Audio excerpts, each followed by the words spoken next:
Welcome to the next part of the Mediaboard tutorial. You now should understand how to navigate through the application, particularly creating, editing and deleting new scenes, as well as using the toolbar for creating shapes and text. Next we'll explore how to import files to the Mediaboard using the File Manager. If you haven't done so already, I would recommend watching the File Manager tutorial, so you can grasp a good understanding of how this application works. First, let's open both applications and resize them in the portal. Again, we can use the slider function to make our applications more visible.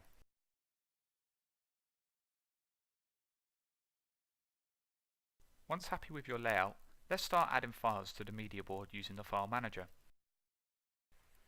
I already have some files stored within a folder called Mediaboard Assets. These files I'd like to import to the Mediaboard canvas. To have a better view of these, let's change to icon view. Adding content to the Mediaboard really is quite simple. Highlight the file you wish to import and simply drag and drop to the Mediaboard canvas. Here the file will automatically upload and you're ready to start editing. Again, you can resize and rescale to your liking, either using the X and Y axis or the free roaming tool.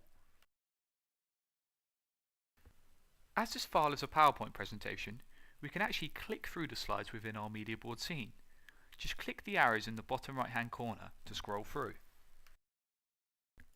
As Multistream can convert all file formats, you can add any type of content to the Mediaboard, either being a text document, image file, PDF or Flash video.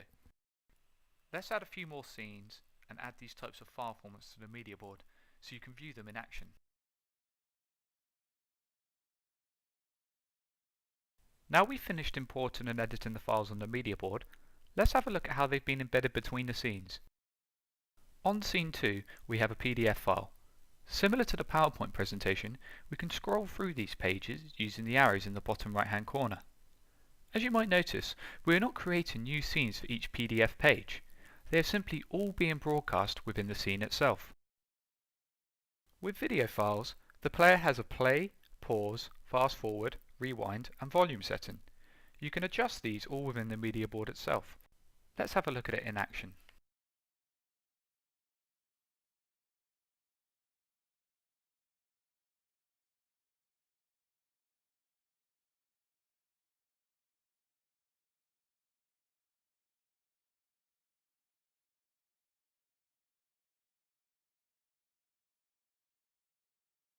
Now, when resizing files within the Mediaboard, there is a useful feature that enables you to choose whether to constrain the proportions or to manually resize the height and width yourself. The arrow icon next to the link feature in the top navigation bar can be clicked to deactivate the constraints. Here, you can now resize your file to your liking. If you wish to return to your original settings, just click the arrow icon again. Finally, the last thing to go over is the use of Scene 0 found on the right hand side. This is known as the master scene, meaning that any content you place here will be shown consistently across the entire Mediaboard. Let's now drag an image file to Scene 0 and see how it affects the other scenes.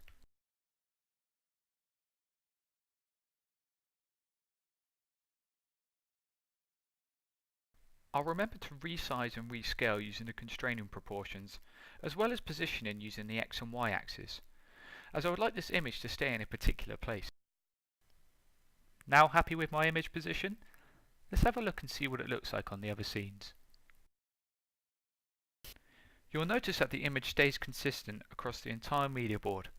It's a very useful feature if you're going to be using particular files in a fixed position across all Mediaboard scenes. From this tutorial, you have learned how to use the Mediaboard in tandem with the File Manager, particularly understanding how to import and manage content on the canvas. We have explored how to manage different file formats, as well as making use of the Scene 0 functionality. The next tutorial will cover how to create live streams, as well as using layers to broadcast multiple feeds. If you have any questions or queries, do not hesitate to contact the Multistream team.